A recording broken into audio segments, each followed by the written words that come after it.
पुराने अहदनामा में से अयूब नबी की किताब, उसका 4 बाब, पहला मुकालमा। तब तिमानी अलीफस कहने लगा, अगर कोई तुझसे बातचीत करने की कोशिश करे तो क्या तू रंजीदा होगा, पर बोले बगैर कौन रह सकता है। देख, तूने बहुतों को सिखाया और कमजोर हाथों को मजबूत किया। तेरी बातों ने गिरते हुओं को संभाला और तूने लड़खड़ाते घुटनों को पायदार किया।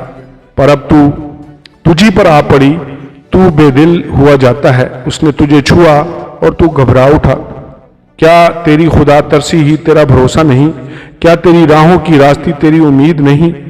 क्या तुझे याद है कि कभी कोई मासूम भी हलाक हुआ है या कहीं रास्तबाज भी काट डाले गए? मेरे देखने में तो जो गुनाह को जोतते और दुख बोते हैं वही उसको काटते हैं। वो खुदा के दम से हलाक होते और उसके गजब के झोंके से भस्म होते हैं। बब्बर की गरज और खून ख्वार बब्बर की दाढ़ और बब्बर के बच्चों के मानन के दांत, ये सब तोड़े जाते हैं।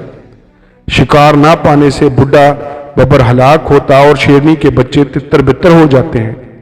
एक बात चुपके से मेरे पास पहुंचाई गई, उसकी भनक मेरे कान में पड़ी।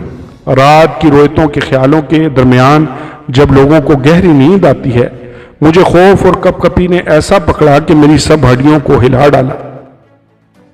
तब एक रूह मेरे सामने से गुजरी और मेरे रोंगटे खड़े हो गए।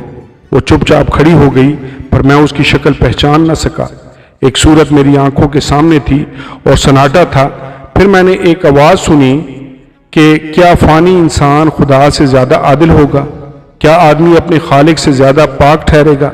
देख, उसे अपने खादमों का एतबार नहीं और वो अपने फरिश्तों पर हमाकत को आयद करता है।